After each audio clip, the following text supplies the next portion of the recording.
Are there any one or two, steps which as HR teams we can really implement before we really start traveling on that digital transformation journey? Yeah. I mean, I'll take that. Maybe I'll take it in the form of a journey. Today, there are a lot of processes which happen over email.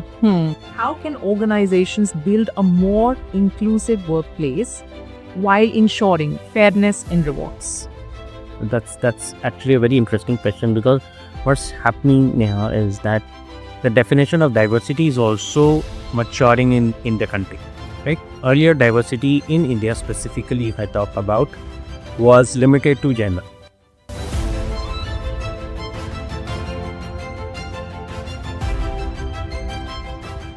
Hi everyone. At Tallect, we believe in fostering meaningful conversations that help the corporate HR community stay ahead of the curve. Our goal is to provide valuable insights, real-world experiences, and forward-thinking strategies that empower HR professionals to drive impactful change in their organizations. And today we are honored to have Nitin Agarwal, who has worked with EY, Nestle, Sun Pharma, and was last working as head of rewards at Hindustan Coca-Cola, today here with us. Welcome, Nitin. Thanks, Neha. Thanks. Pleasure is all mine. Having 15 plus years of total rewards expertise, Nitin has been at the forefront of workplace transformation and rewards management. Join us as we dive deep into the future of work and HR, exploring how businesses are adapting to new realities and what the future holds for the workforce. But before we do that, let's have a quick round of introduction, Nitin, from you. So thank you for the introduction. I think you've covered it all. But I would just say that yes, I have been fortunate enough to work with organizations where I got to learn a lot and got experience in total rewards, well-being, benefits, job evaluation, and mergers and integration, and that widens the horizon. And we are fortunate to be in this country at this point in time where we will see a lot of changes happening in the next decade, and that is something that I'm looking forward to this conversation. Great, good to know that, Nitin. And I'm also looking forward to this conversation a lot. So we'll start with the first one. Nitin, a Gartner survey actually says that 74% of HR leaders, they are concerned about the lack of preparedness for the upcoming workforce disruptions. How do you see that HR leaders can prepare themselves for this upcoming major shift, which is going to come in and disrupt everything around us? I mean, I agree to the survey first, because we are the ones who are filling those surveys, and we believe or we feel that yes, there has to be a transformational work that needs to be done.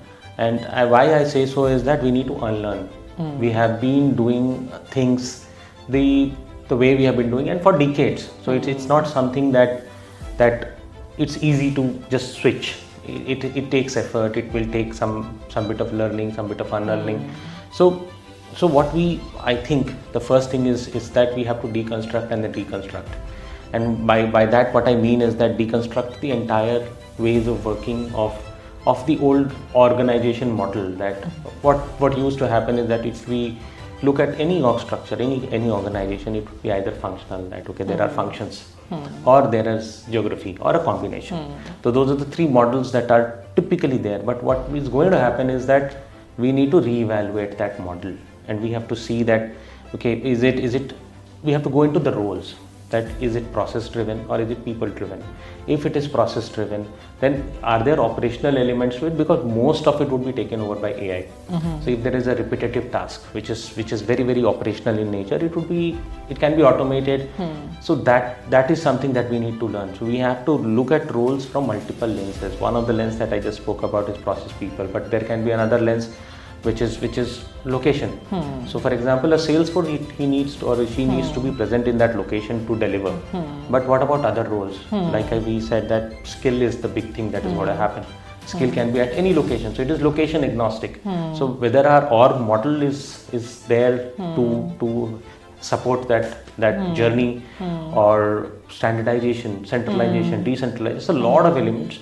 So that is something that we need to recalibrate, learn, and then evaluate the org model and transform the org model. Once it is done, it should support the journey. And the second is what I believe is more around being transparent and communicate openly.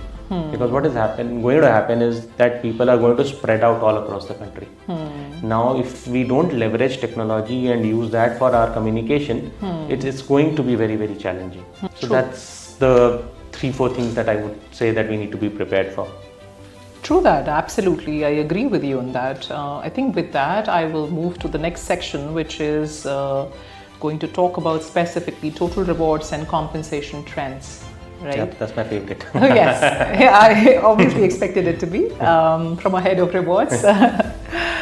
So again, another study which was done by Mercer, Global Talent Trends Report. It was done in 2023, and it found out that 83% of employees want more transparency in pay structures. But only 27% of organizations have implemented full pay transparency policies in their organizations, right? So there is a vast gap between 83% of employees wanting pay transparency versus 27% of organizations having to implement such policies in place which will ensure that there is a pay transparency.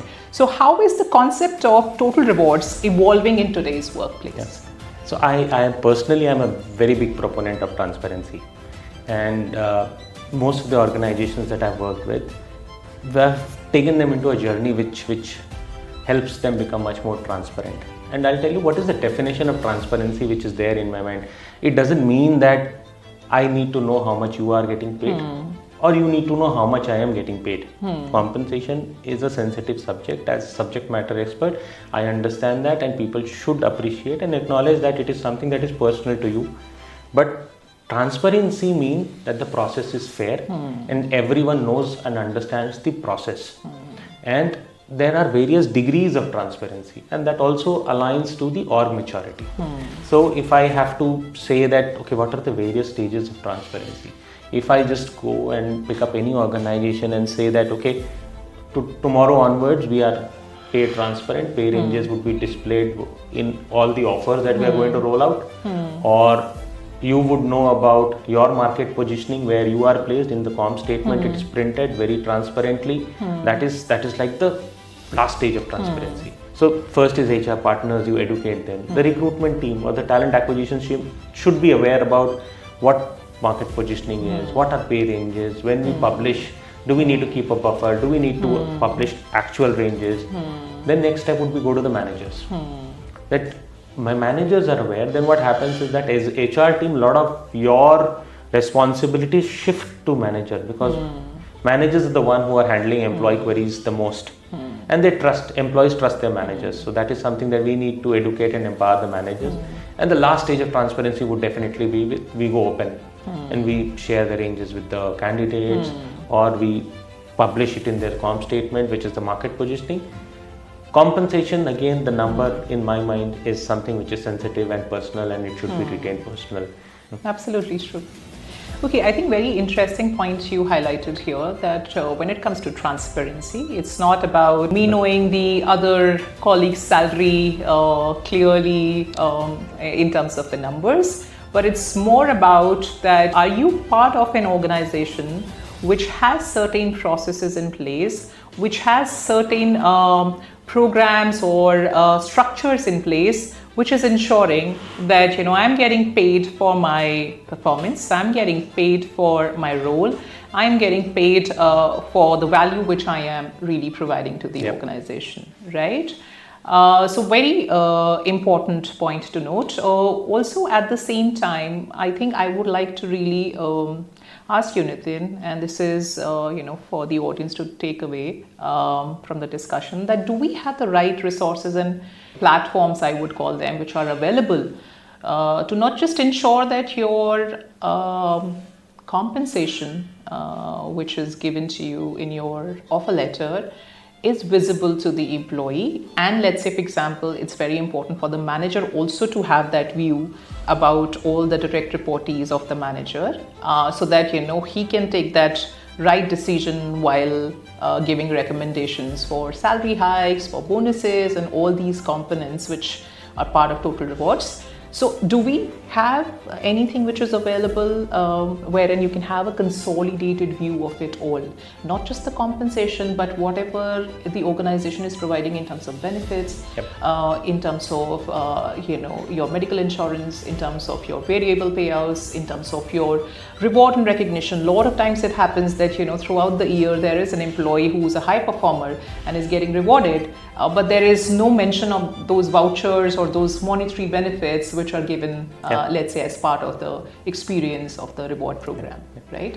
So very interesting question, because what I would like to say here is that yes, there are tools, and it has been there for I mean, if not more, at least 5 years that I have seen that there are tools. There are multiple global tools available providing similar solution, and some call it as total reward statement, some call it as TRO, some call it as some other version of that tool. But have organizations adopted it is a question mark. And the reason that I feel that organizations have not adopted it is that those are complex. And once things are complex, as part of the design team, I would think about implementing it, that why to make life more complex. I have a standard tool which helps me run the process, which helps generate a statement which reflects the 80% of the element, which is more around your compensation and bonuses. Let it be benefits, let it be there. Why to integrate? Because it become, but now with tech coming in, new players coming in, AI coming in, their ability to integrate with your core system, because what happens is that as an organization, when I have to implement something, either I have to change my core so that the integrated platform is there, or the system should talk to my core. And when the system is talking to my core, a lot of data flows happen, which also leads into some data security issues. Right. Okay. I have this question in my mind, and it slightly would take us take a different view on what we are discussing. That most of the organizations and HR leaders, they are definitely focusing on the digital transformation for the organization, for the HR functions, part of the larger organization. But I feel that focus is so much on being digital that the entire transformation part of it kind of gets missed. And when I say transformation part of it, it is supposed to be well thought so that you have all those strategies in place, which will ensure that in real sense the transformation happens for not just for the organization or for the HR function, but for employees also. Right? I get where you're coming from. And I'll share an interesting example. One of the organizations that I joined, they very proudly claimed that they are a digital onboarding experience. And what was the digital onboarding experience? That you get a hard copy of your appointment letter, you scan it, PDF, and then upload it on the tool. So is that a digital experience, or is it purely a hard copy, soft copy conversion, which is also maybe an automation of a small process? So that is, I think it's more of a mindset shift. That it's not only about automation, it's not only about making process digital, because as an employee or as a user, my experience should be digitized. It should be as seamless as ordering food from Zomato or ordering something from Amazon. So if it should be in that lens. So there are a lot of things. For example, if I have to say that the WhatsApp bot is also a tool to answer employee queries, or AI-enabled chatbot is also a way to answer employee queries.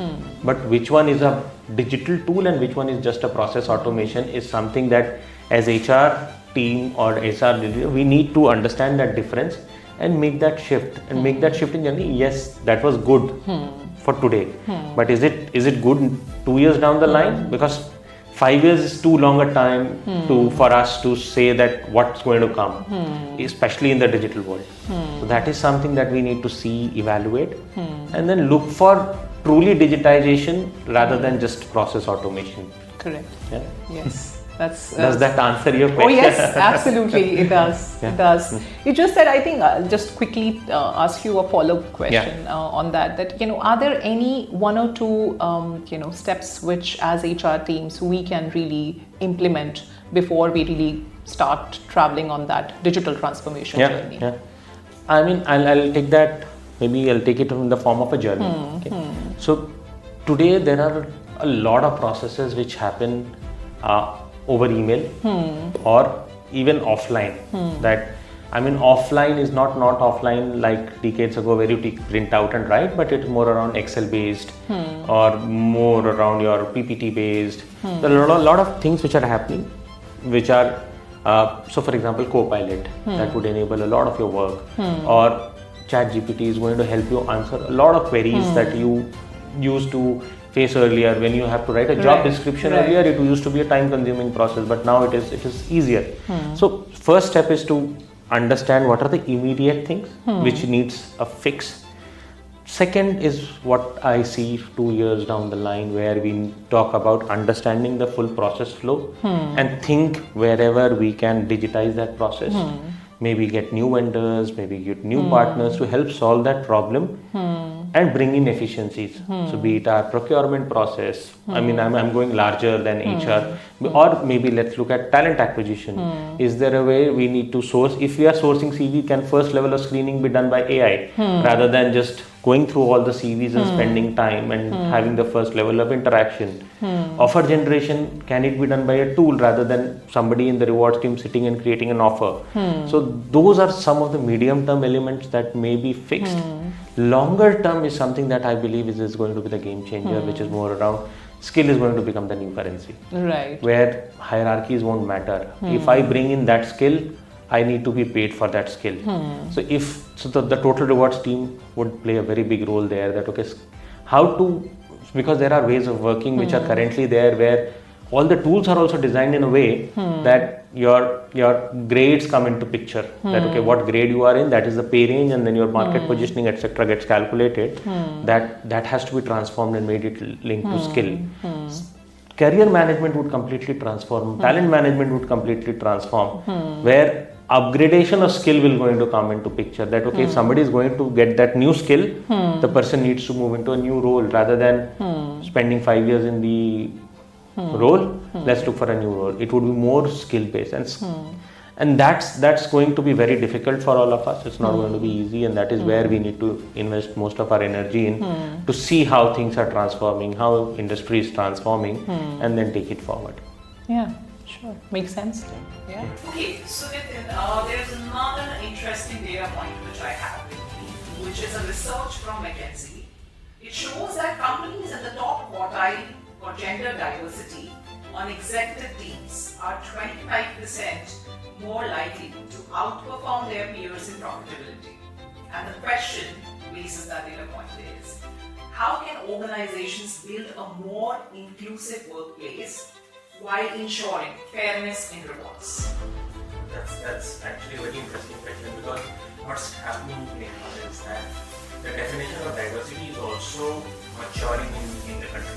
Right? Earlier, diversity in India specifically, if I talk about, was limited to gender, and most of the studies, including the McKinsey study, would focus on diversity which is related to gender, because that's the data point available. There is no other data point. Companies don't even capture those data points. Right? So when we start talking about it, when we start capturing those data points, that is when the awareness will spread in the organization about diversity. Now, coming to the second part of your question, which is how, as a rewards professional, where inclusivity and diversity can be maintained while being fair at pay. There are multiple ways. As a rewards partner or rewards lead, we take care of. One of the biggest elements is running pay equity analysis. It's most, in fact, in other parts of the world, it is a legal requirement where you have to do multiple levels of pay equity analysis, and that is something which also needs to be certified by external vendors.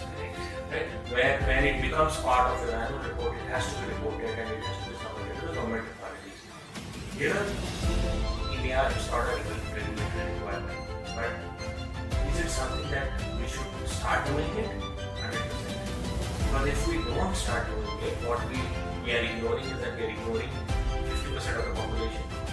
If not 50%, 30% of the working population.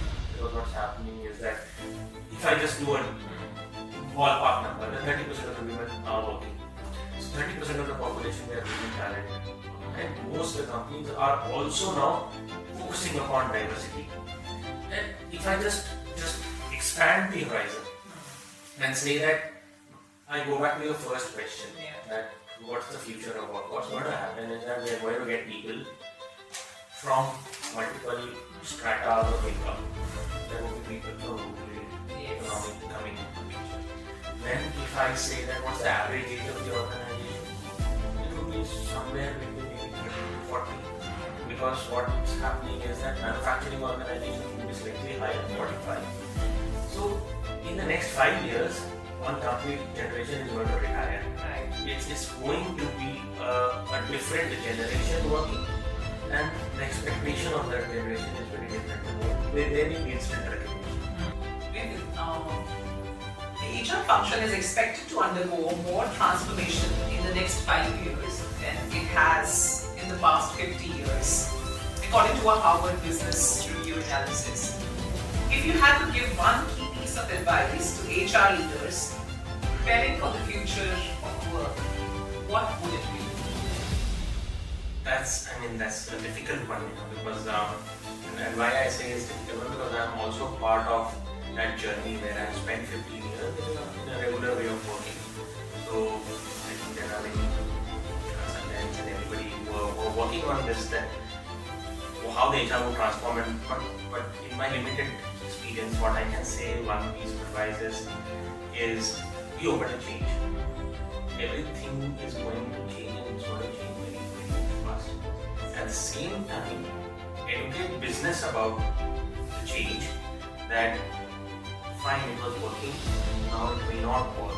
So be truly a business partner rather than helping the business sell or execute.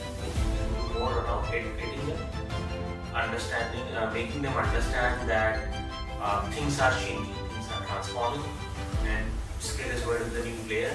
So business should also adapt to that change, and HR has to be the enabler in that change. Absolutely, absolutely. And with that, I think we'll finish this particular section of our discussion, which is more towards sharing all the HR total rewards related experience sharing and insights. Now we are moving to the section which is more fun. Are you ready for that, Nitin? What it is, I need to know first. Then I'll say whether I'm ready, not ready. So yeah. I would say it's a very cliched one. The one which is called rapid fire round. Okay. This coffee with Neha. Yes, coffee with Neha, but without a hammer. Okay. So are you up for it? Yeah, let's try. Does it still excite you?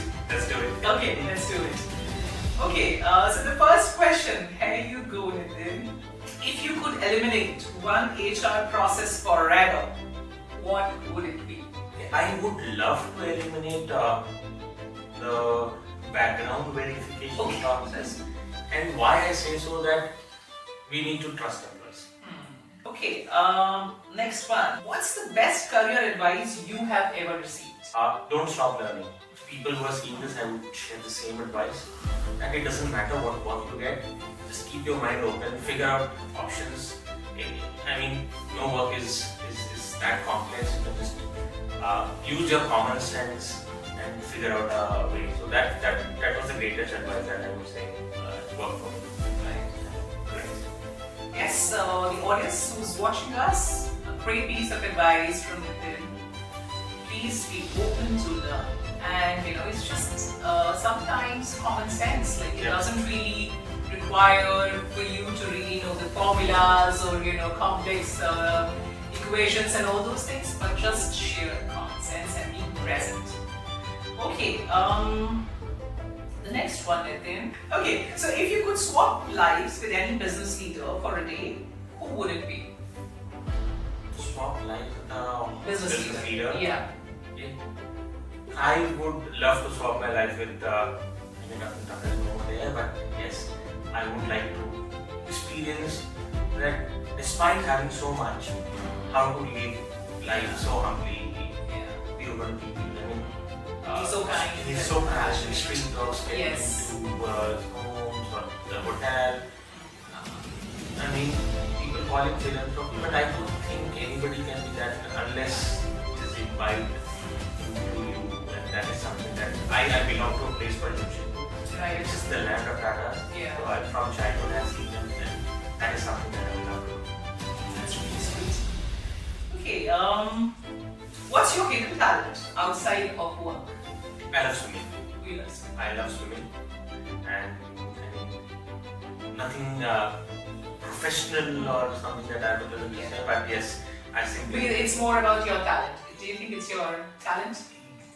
I would say yes, because I mean, I can spend hours in the pool and swimming, and I just love it. It's good to know that. Will office cubicles make a comeback or disappear forever? I'll go back to the first question. It's going to disappear. It's going to be a gig economy. It's going to be a open marketplace where people working from home, people working from cafes. So there's no cubicles would be there for meetings where you need to come together for like 15-20 minutes, discuss, debate, close it. But beyond that, it's going to be an open marketplace. So people are going to move. Yeah. If you could design the ultimate futuristic office space, what's one must-have feature? There has to be, I mean, I'll go with the simplest one. There has to be always a coffee place, coffee table, or in all the floors of the office, because that's where the most deposits happen.